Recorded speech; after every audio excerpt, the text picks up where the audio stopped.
ನಾನು ನಿನ್ನ ನಂಬ್ತೀನಿ ಅಂತ ಹೇಳಿ ಸತ್ಯ, ಒಂದೇ ಒಂದ್ಸರ್ತಿ ಹೇಳಿ, ಒಂದೇ ಒಂದ್ಸರ್ತಿ ಹೇಳಿ ಸತ್ಯ.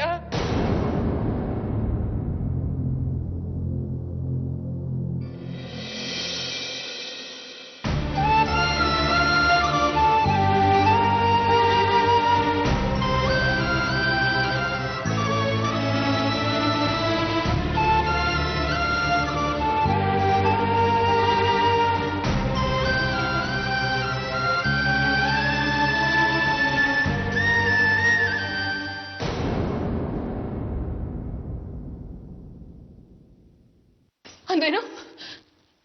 ನೀವು ನನ್ನ ಬಗ್ಗೆ ಅನುಮಾನ ಪಡ್ತಿದ್ದೀರಾ? ಇದಕ್ಕಿಂತ ಪೊಲೀಸರು ನನ್ನ ಕರ್ಕೊಂಡು ಹೋಗಿದ್ರೆ ವಾಸಿ ಇತ್ತು, ಅದಕ್ಕಿಂತ ದೊಡ್ಡ ಶಿಕ್ಷೆ ಇದು. ಹೇಳಿ ಸತ್ಯ, ನಾನು ಏನ್ ಮಾಡ್ಬೇಕು? ನಾನು ಏನ್ ಮಾಡಿದ್ರೆ ನೀವು ನನ್ನ ನಂಬ್ತೀರಾ? ಹೇಳಿ ಹೇಳಿ ಸತ್ಯ, ಹೇಳಿ.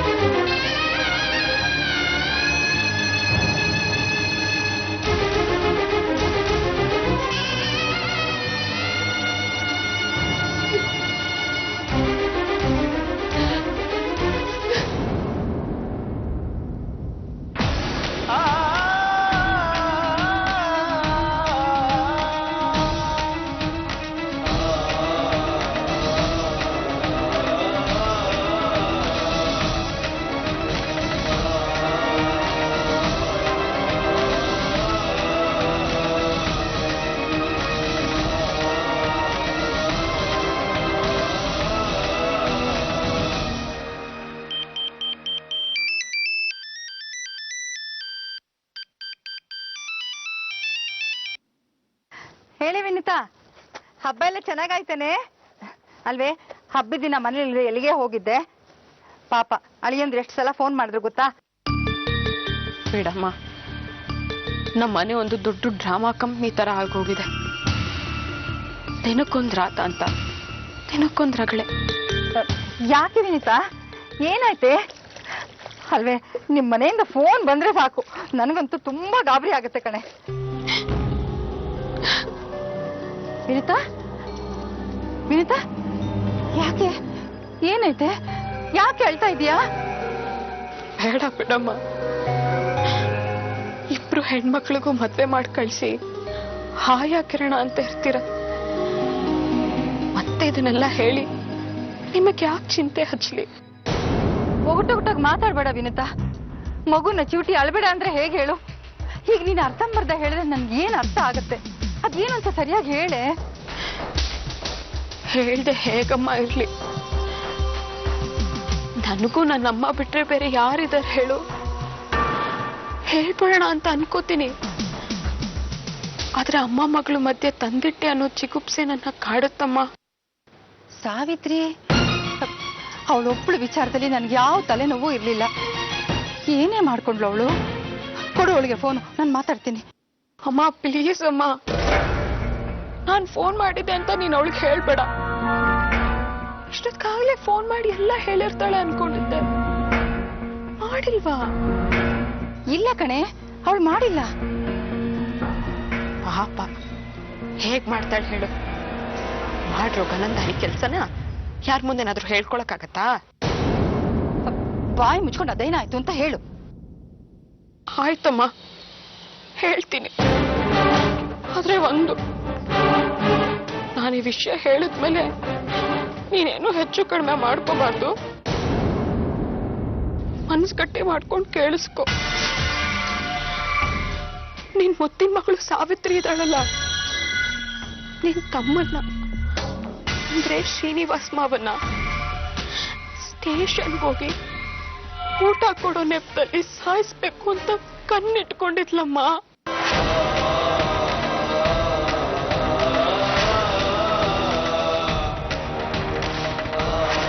ಏನ್ ಹೇಳ್ತಾ ಇದೆಯೇ? ಹೌದಮ್ಮ, ವಿಷಯ ಇಷ್ಟೇ ಆಗಿದ್ರೆ ಮನೆ ವಿಷಯ ಯಾಕೆ ಹೊರಗೆ ಹೋಗೋದು ಅಂತ ಮುಚ್ಚಾಕ್ಬಿಡ್ಬೋದಾಗಿತ್ತು. ಆದ್ರೆ ಅದು ಪೊಲೀಸ್ ಸ್ಟೇಷನ್ ವರ್ಗೂ ಹೋಗಿತ್ತಮ್ಮ. ಪೊಲೀಸರು ಸಾವಿತ್ರಿನ ಅರೆಸ್ಟ್ ಮಾಡಕ್ಕೆ ಅಂತ ಮನೆವರೆಗೂ ಬಂದಿದ್ರು. ಸತ್ಯ ಮಾವ ಅದಕ್ಕೆ ಅವಕಾಶ ಮಾಡಿಕೊಡ್ಲಿಲ್ಲಮ್ಮ. ಅಲ್ಲಮ್ಮ, ಗನ್ನೇನೋ ನನ್ನ ಕೈಗೆ ಸಿಕ್ತು, ಮಾವ ಬಚಾವಾಗ. ಇಲ್ಲ ಅಂತಿದ್ರೆ ಇಷ್ಟೊತ್ತಿಗಾಗ್ಲಿ. ಅಯ್ಯೋ ಅಯ್ಯೋ, ಸಾವಿತ್ರಿಗೆ ಏನೇ ಬಂತು? ಪೊಲೀಸ್ನವ್ರು ಏನಾದ್ರು ಹಿಡ್ಕೊಂಡು ಹೋಗಿದ್ರೆ ಏನೇ ಗತಿ? ಏನ್ ಗತಿ? ಇಷ್ಟೊತ್ತಾಗ್ಲೇ ಬೇವ್ರಿಳಿಸಿ ತಪ್ಪೊಪ್ಪಿಗೆ ಪಡೆದು ಜೈಲಿಗೆ ಹಾಕ್ತಿದ್ರು. ಅವಳಿಗೆ ಯಾಕೆ ಬೇಕಿತ್ತಿದೆಲ್ಲ? ಮಾವ ಕೆಟ್ಟೋನೇ ಇರ್ಬೋದಮ್ಮ, ಆದ್ರೆ ಸಾಯಿಸೋ ಅಂತ ತಪ್ಪ ಅವನೇನ್ ಮಾಡಿದನ್ ಹೇಳು. ಅಲ್ಲಮ್ಮ, ಸಾಯಿಸಕ್ಕೆ ನಾವ್ಯಾರು? ಅನ್ಯಾಯವಾಗಿ ಇರೋ ಒಬ್ಬ ತಮ್ಮನು ಇಲ್ದೇ ಇರೋ ಹಾಗಾಗ್ಬಿಡ್ತಿದ್ನಲ್ಲಮ್ಮ. ನಿಂತವ್ರೆ ನಾಶ ಆಗೋಗ್ತಿತ್ತಲ್ಲಮ್ಮ. ಅಯ್ಯೋ ದೇವ್ರೆ, ಇನ್ನು ಏನೇನ್ ಕೇಳ್ಬೇಕು, ಏನೇನ್ ನೋಡ್ಬೇಕು ಈ ಹಾಳು ಜನ್ಮದಲ್ಲಿ? ಈ ಮಕ್ಕಳಿಂದ ಎಷ್ಟೆಲ್ಲ ನೋವಲ್ವ ನಿನಗೆ? ತುಂಬಾ ಬೇಜಾರಾಗ್ತಿದೆ ಅಮ್ಮ ನನಗೆ. ಸಮಾಧಾನ ಮಾಡ್ಕೊ. ಹೇಗೋ ಬಂದ ಆಪತ್ತು ಹಾಗೆ ಹೊರಟೋಯ್ತಲ್ಲ, ಅಷ್ಟೇ ನೆಮ್ಮದಿ. ಇಡ್ಲಾ?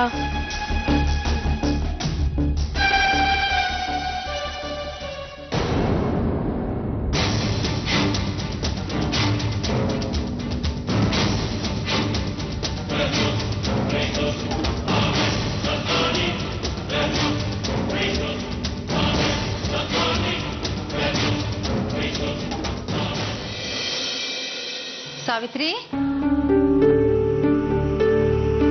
ಸಾವಿತ್ರಿ,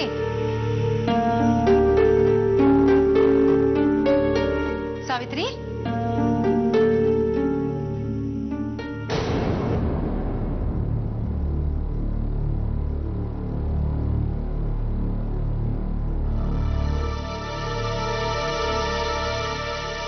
ಸಾವಿತ್ರಿ. ಅಮ್ಮ, ಅಮ್ಮ, ಇವತ್ತಿಲ್ಲ ಏನಾಯ್ತು ಗೊತ್ತಮ್ಮ? ಗೊತ್ತಾಯ್ತಮ್ಮ. ಯಾರು ಹೇಳಿದ್ರು? ವಿನುತಾ ಫೋನ್ ಮಾಡಿದ್ರು. ಏನಂತ ಹೇಳಿದ್ಲು? ನಡೆದಿದ್ದ ಎಲ್ಲ ವಿಷಯನೂ ಹೇಳಿದ್ದು ಕಣೆ. ಅಮ್ಮ, ಇಲ್ಲೆಲ್ರೂ ನನ್ನ ಬಗ್ಗೆ ಅನ್ಕೊಂಡಿರೋದು ಸುಳ್ಳಮ್ಮ. ಸುಳ್ಳಾದ್ರೆ ನಿನ್ ಕ್ಯಾರಿಯರಲ್ಲಿ ಗನ್ನಿಟ್ಟಿದ್ ಸುಳ್ಳೇನೆ ಅಲ್ವೇ? ಶ್ರೀನಿವಾಸನ್ ಯಾಕೆ ಕೊಲೆ ಮಾಡಕ್ಕೋದೆ? ದೇವ್ರ ದಯ, ಸತ್ಯ ಅವನು ಬದುಕೊಂಡ. ಅಮ್ಮ, ಅಮ್ಮ, ಇಲ್ಲಿರೋರು ಯಾರು ನನ್ನನ್ನು ನಂಬ್ತಿಲ್ಲ. ನೀನಾದ್ರೂ ನನ್ನನ್ನು ನಂಬಮ್ಮ. ಇದ್ಯಾವುದು ನಿಜ ಅಲ್ಲಮ್ಮ, ಇದ್ಯಾವುದು ನಿಜ ಅಲ್ಲ. ಸಂಪಾದನೆ ಇಲ್ಲದೆ ಇರೋನು ಆಸ್ತಿಗೆ ಆಸೆ ಪಟ್ಟ ಅಷ್ಟೇ. ಅವನು ಬದುಕ್ಬೇಕಲ್ಲ. ಹಳೆ ದ್ವೇಷನೆಲ್ಲ ಮನ್ಸಲ್ಲಿ ಇಟ್ಕೊಂಡಿದ್ಯಲ್ಲೇ, ಕ್ಷಮಿಸ್ಬೇಕಮ್ಮ. ನಮ್ಮವರು ತಮ್ಮವರು ಎಲ್ಲ ನಮಗ್ ಬೇಕು ಅಂತಂದ್ರೆ ಇದನ್ನೆಲ್ಲ ಸಹಿಸ್ಕೊಳ್ಳೇಬೇಕು. ಪಾಪ, ಅವನಿಗೆ ಸೋದರ ಸೊಸೆರು ಅಂದ್ರೆ ಪ್ರಾಣ ಕಣೆ. ಅದಕ್ಕೆ ಅವನು ಬಂದು ನಿಮ್ಮನೇಲಿ ಇದ್ದಿದ್ದು. ಅವನ ಹೆಂಡತಿನೇ ಅವನಿಗೆ ಮುಖ್ಯ ಆಗಿದ್ದಿದ್ರೆ ನಿಮ್ ಜೊತೆ ಬಂದು ನಿಮ್ಮನೇಲಿ ಇರ್ತಾ ಇದ್ನಾ? ನಮ್ಮನ್ನ ಮನೆಯಿಂದ ಆಚೆ ಹಾಕಿದ್ದು ಅವನ ಹೆಂಡತಿ ಕಣೆ, ಅವನಲ್ಲ. ಅಮ್ಮ, ನಾನು ಅದನ್ನೆಲ್ಲ ಯಾವತ್ತೂ ಮರ್ತು ಬಿಟ್ಟಿದ್ದೀನಮ್ಮ. 2 ಹೊತ್ತು ಊಟಕ್ಕೆ ಇಲ್ದೇ ಇದ್ದಾಗ್ಲೇ ನೀನ್ ಚೆನ್ನಾಗಿದ್ದೆ. ನಿನ್ ಕತೆ ಸರಿ. ಒಂದಲ್ಲ ಒಂದ್ ತಲೆನೋವು ನಿನ್ನಿಂದ ನನಗ್ ನೆಮ್ಮದಿನೇ ಇಲ್ಲ ಕಣೆ. ಹುಟ್ಟಿದಾಗ್ಲೇ ಅನಿಷ್ಟದವಳು ಅಂದ್ರು ಜನ.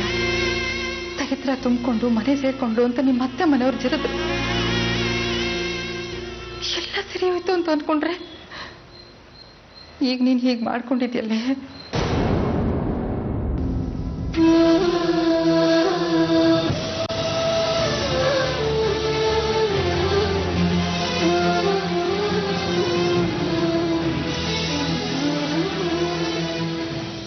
ಹೆಸರು? ಸಾವಿತ್ರಿ. ವಯಸ್ಸು? 26. ಸಾಯಿಸೋದು ಅಂತ ತೀರ್ಮಾನ ಮಾಡಿಬಿಟ್ಟಿದ್ಯಾ? ಅದನ್ನು ಹೇಳಬೇಕಾಗಿದ್ದು ನಾನು, ನೀನಲ್ಲ. ಫಸ್ಟ್ ಆಫ್ ಆಲ್ ಹೆಣ್ಮಕ್ಳ ಕೇಸನ್ನು ನಾನು ಮುಟ್ಟೋದೇ ಇಲ್ಲ. ಹೆಣ್ಣಲ್ಲ ದೇವ್ರು ಅವಳು, ಎಮ್ಮಾರಿ. ನನ್ನನ್ನೇ ಸಾಯಿಸ್ಬೇಕು ಅಂತ ಸ್ಕೆಚ್ ಹಾಕಿದ್ಲು. ಹಾಗಾದ್ರೆ ಅವಳನ್ನು ಮುಗಿಸೋ ಕೆಲಸ ನಮಗೆ ಬಿಡು. ನಾನು ಅವಳನ್ನ ನೋಡಬೇಕು. ಫೋಟೋ ತೋರಿಸ್ತೀನಿ. ಬೇಡ, ನಾನು ಅವಳನ್ನ ಪ್ರತ್ಯಕ್ಷವಾಗಿ ನೋಡಬೇಕು. ಅವಳ ಪಾಪದ ಕೂಡ ಎಷ್ಟು ತುಂಬಿದೆ ಅಂತ. ಪ್ರತ್ಯಕ್ಷವಾಗಿ ಅಂದ್ರೆ ಸ್ವಲ್ಪ ಕಷ್ಟ ಆಗತ್ತಲ್ಲ ದೇವ್ರು. ಅವಳನ್ನ ಏನಂತ ಹೇಳಿ ಇಲ್ಲಿ ಕರ್ಕೊಂಬರೋದಾ? ನೀವು ಅವಳನ್ನ ಕರ್ಕೊಂಬರೋದು ಬೇಡ, ಅವಳಿರೋ ಜಾಗಕ್ಕೆ ನಾನೇ ಹೋಗ್ತೀನಿ. ಸಿಕ್ಕಾಪಟ್ಟೆ ರಿಸ್ಕು ದೇವ್ರು. ಏನಾದ್ರು ಹೆಚ್ಚು ಕಮ್ಮಿ ಆಗ್ಬಿಟ್ರೆ ಸಾವಿಗಿಂತ ದೊಡ್ಡ ರಿಸ್ಕ? ದೇವ್ರು ಯಾವ್ದಕ್ಕೂ ಹುಷಾರಾಗಿರಿ. ಇಲ್ಲೋಡಿ, ಜೀವ ತೆಗಿತೀನಿ ಅಂತ ಹೋದ್ರೆ ಜೀವನೇ ಹೋಗ್ಬಿಟ್ರೆ ಜೀವ ಉಳಿಸ್ಕೊಳಕ್ಕೆ ಜೀವನೇ ಇರ್ದಂಗೆ ಆಗ್ಬಿಡ್ತದಲ್ಲ. ಚೆನ್ನಾಗೇ ಮಾತಾಡ್ತೀಯ. ನೀನು ಮಾತೇ ಬಂಡವಾಳ, ಅದೇ ನಿನ್ನ ಗಂಡಾಂತರ. ನಾಳೆ ಹೋಗಿ ಅವಳ ಮನೇಲಿ ನೋಡ್ಕೊಂಡು ಬರ್ತೀನಿ. ಅವಳನ್ನ ಎಲ್ಲಿದೆ ಅವಳ ಮನೆ? ಎಷ್ಟೊತ್ತಿಗೆ ಹೋಗ್ತೀರಾ ದೇವ್ರು? ಎಷ್ಟೊತ್ತಿಗೆ ಹೇಗೆ ಅಂತ ನನಗೆ ಗೊತ್ತಿಲ್ಲ, ನೋಡ್ತೀನಿ. ಅವಳು ಸಾವಿಗೆ ಯೋಗ್ಯ ಅಂತ ಅನ್ಸಿದ್ರೆ ನೀನು ಹೇಳಿದ ಟೈಮ್ನಲ್ಲೇ ಅವಳನ್ನ ಮುಗಿಸೋದಕ್ಕೆ ನಾನು ನಿನಗೆ ಮಾರ್ಗ ತೋರಿಸ್ತೀನಿ. ಥ್ಯಾಂಕ್ ಯು ದೇವ್ರು. ಅವಳನ್ನ ಆದಷ್ಟು ಬೇಗ ಮುಗಿಸ್ಕೊಡ್ಬೇಕು. ತುಂಬಾ ದಿನ ಅವಳು ಬದುಕಿರಂಗಿಲ್ಲ. ನೋಡ್ಕೊಂಡು ಬರ್ತೀನಿ.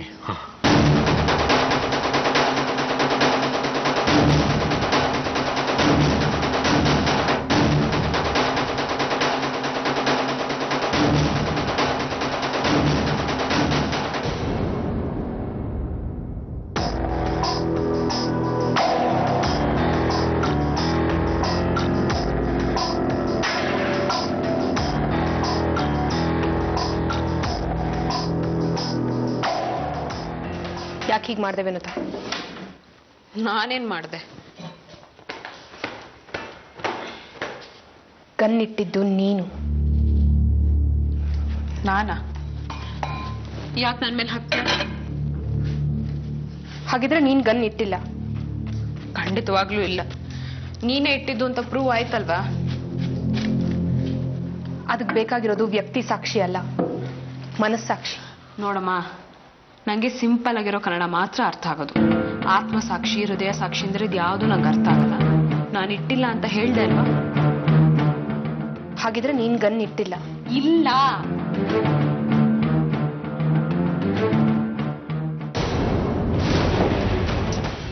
ಬಾ ನನ್ ಜೊತೆ. ಬಿಡೇ ನನ್ನ ಕೈ. ನನಗೇನು ಹುಚ್ಚಿಡ್ತಿದ್ಯಾ? ಅದನ್ನು ನಿರೂಪಿಸ್ತೀಯ. ಅಷ್ಟು ಬುದ್ಧಿವಂತಿಕೆ ಇದೆ ನನಗೆ. ಆದ್ರೆ ನೀನ್ ಇದನ್ನೆಲ್ಲ ಯಾಕೆ ಮಾಡ್ತಿದ್ಯಾ ಅನ್ನೋದು ನನಗೆ ಗೊತ್ತಾಗ್ಬೇಕು.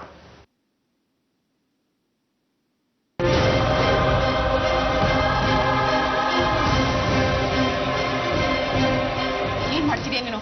ಬಿಡು ನನ್ನ ಕೈನ. ಒಂದ್ ನಿಮಿಷ.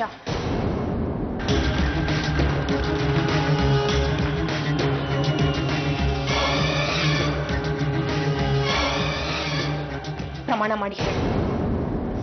ದೇವ್ರ ಮುಂದೆ ನಿಂತಿದ್ಯಾ, ಸುಳ್ಳು ಹೇಳೋ ಹಾಗಿಲ್ಲ. ಕಣ್ಣಿಟ್ಟಿದ್ದು ನೀನೇ ತಾನೆ. ನಿನ್ ಗಂಡನ್ನ, ನಿನ್ ಸಂಸಾರನ ಕಾಯೋದು ಇದೇ ದೇವ್ರು. ಇವನ್ ಮುಂದೆ ಸುಳ್ಳು ಹೇಳ್ತೀಯ ಅನ್ನೋದಾದ್ರೆ ನಿನಗೆ ನಿನ್ ಗಂಡ, ನಿನ್ನ ಸಂಸಾರ ಯಾವುದು ಲೆಕ್ಕ ಇಲ್ಲ ಅಂತ ಹೇಳು. ನೀನೇ ತಾನೇ ಗನ್ನಿಟ್ಟಿದ್ದು.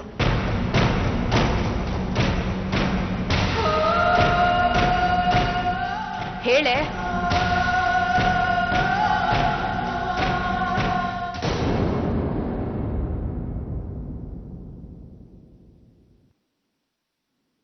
ಹೌದು,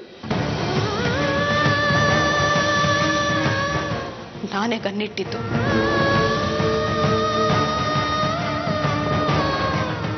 ನಾನೇ ಕ್ಯಾರಿಯರ್ ಒಳಗೆ ಗನ್ನಿಟ್ಟಿದ್ದು.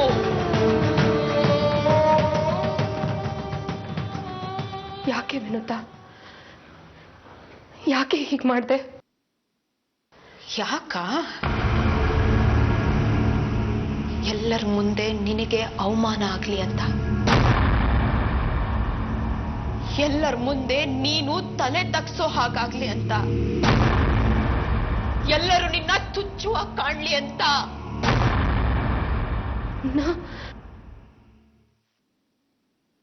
ಅದರಿಂದ ನಿನಗೇನೆ ಸಿಗುತ್ತೆ? ಖುಷಿ.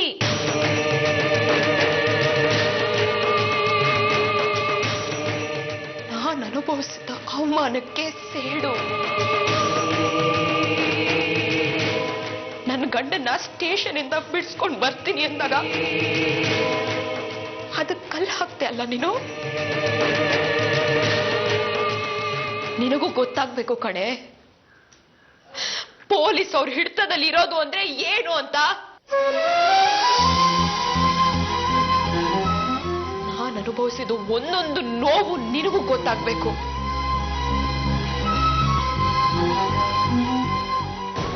ನನ್ನ ಗಂಡ ತಿಂದ ಪ್ರತಿಯೊಂದು ಏಟಿನ ನೋವು ನಿನಗ್ ಗೊತ್ತಾಗೋ ಹಾಗೆ ಮಾಡ್ತೀನಿ ಅಂತ ಹೇಳಿದ್ದೆ ಅಲ್ಲ, ಅದೇನು ಅಂತ ಇವತ್ತು ತೋರಿಸಿದೀನಿ.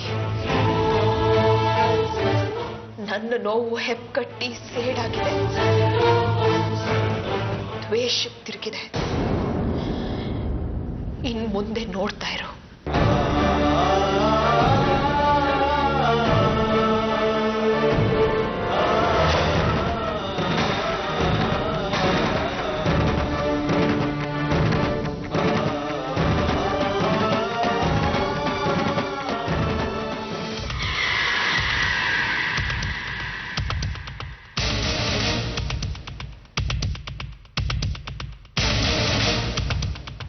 ಅಮ್ಮ,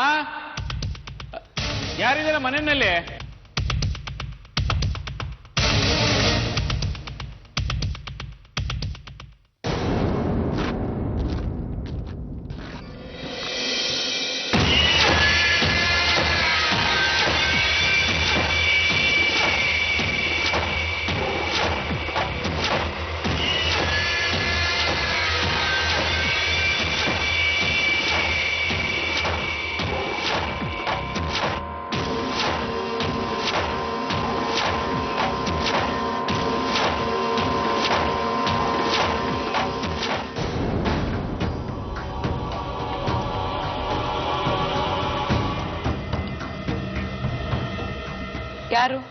ಯಾರು ಬೇಕಿತ್ತು? ಮೇಡಮ್, ನಾವು ಸೇಲ್ಸ್ ಡಿಪಾರ್ಟ್ಮೆಂಟ್ ಇಂದ ಬಂದಿದ್ದೀವಿ. ಬೆಂಗಳೂರಲ್ಲಿ ಹೊಸದಾಗಿ ಶೋರೂಮ್ ಓಪನ್ ಮಾಡಿದ್ದೀವಿ. ಮನೆಗೂ ಹೋಮ್ ಡೆಲಿವರಿ ಕೊಡ್ತೀವಿ ನಾವು. ನೀವು ತಗೊಂಡು ಟೆಸ್ಟ್ ಮಾಡಿ ನೋಡಿ ಮೇಡಮ್. ನನಗ್ ಬೇಡ, ಹೋಗ್ರಿ. ಮೇಡಮ್, ಇದು ನಿಮಗೆ ತುಂಬಾ ಚೆನ್ನಾಗಿ ಸೂಟ್ ಆಗುತ್ತೆ. ಇದು ಬೇರೆ ಕಡೆ 25,000 ರೂಪಾಯಿ, ನಾವು ನಿಮಗೆ ಬರೀ 15,000 ರೂಪಾಯಿ ಕೊಡ್ತೀವಿ ಮೇಡಮ್. ಹಾಗೆ ಗ್ಯಾರಂಟಿ ಕಾರ್ಡು ಕೂಡ ಕೊಡ್ತೀವಿ. ದಯವಿಟ್ಟು ಯಾವ ಗ್ಯಾರಂಟಿನೂ ಬೇಡ, ಹೋಗ್ರಿ. ಒಂದ್ಸಲ ಟ್ರೈ ಮಾಡಿ. ಮರ್ಯಾದೆಗೆ ಹೇಳ್ತಾ ಇದೀನಿ, ಗೆಟ್ ಔಟ್. ಹೋಗ್ರಿ.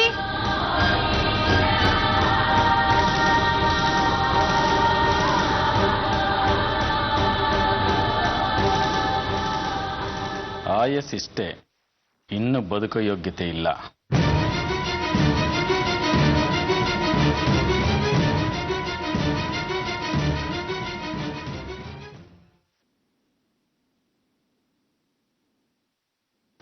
ಮಾವ ಹೇಳ್ ಕಳ್ಸಿದ್ರಂತೆ. ಅಲ್ಮೇರ ಬೇಗದ ಕೈ ಕೊಡು. ಏನ್ ಬೇಕಿತ್ತು ಮಾವ? ನಾನೇ ತೆಕ್ಕೊಡ್ತೀನಿ. ನೀನ್ ತೆಕ್ಕೊಡೋ ಅವಶ್ಯಕತೆ ಇಲ್ಲ, ಬೇಗದ ಕೈ ಕೊಡು ಅಷ್ಟೇ.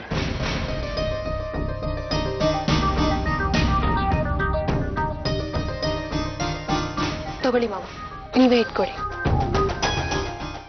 ಇದು ಇರಬೇಕಾದ್ದು ಮನೆ ನಡೆಸೋರ ಹತ್ರ. ವಿನುತಾ,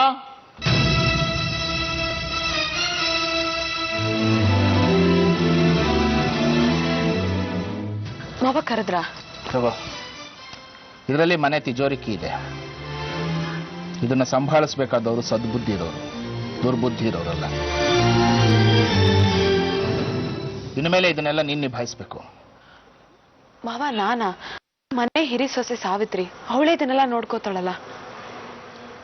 ಇದನ್ನೆಲ್ಲ ನಿಭಾಯಿಸೋಕೆ ಜವಾಬ್ದಾರಿ ಇರೋರು ಬೇಕು. ನೀನು ಓದಿರೋಳು, ತಿಳುವಳಿಕೆ ಇರುತ್ತೆ ಯಾವುದು ತಪ್ಪು ಯಾವುದು ಸರಿ ಅಂತ.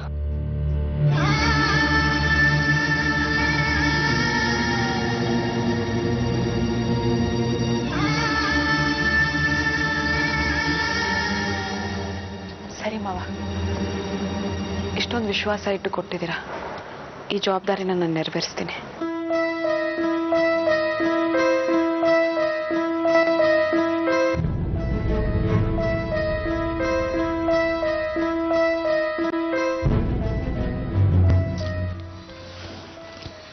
ಬೇಡದೇ ಇರೋರಾಗಿ ಬದುಕೋದು ಎಷ್ಟು ಹಿಂಸೆ ಅಲ್ಲ.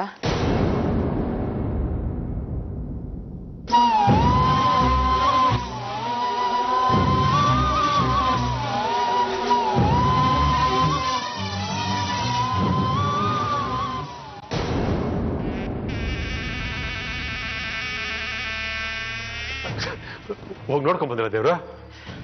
ದುರಹಂಕಾರದಲ್ಲಿ ಮೆರಿತಾ ಇದ್ದಾಳೆ. ಮುಖದಲ್ಲಿ ಮತ್ಸರ, ಮೈಯೆಲ್ಲ ವಿಷ, ಕೈ ಇಟ್ಟರೆ ಎಲ್ಲ ಹಾಳು. ಅವಳು ಎಲ್ಲಿ ಕಾಲು ಇಡ್ತಾಳೋ ಅಲ್ಲಿ ಭೂಮಿ ಬರಡಾಗುತ್ತೆ. ಬದುಕೋದಕ್ಕೆ ಯೋಗ್ಯತೆನೇ ಇಲ್ದವಳು ಸಾಯಲೇಬೇಕು. ಇಟ್ರ ನೀವು ಅವಳು ಸಾವಿಗೆ ಮುಹೂರ್ತ ಇಟ್ರ. ನನಗ್ ಗೊತ್ತಿತ್ತು ದೇವ್ರು. ಯಾವಾಗ ಸಾಯಿಸ್ತೀರ ದೇವ್ರು?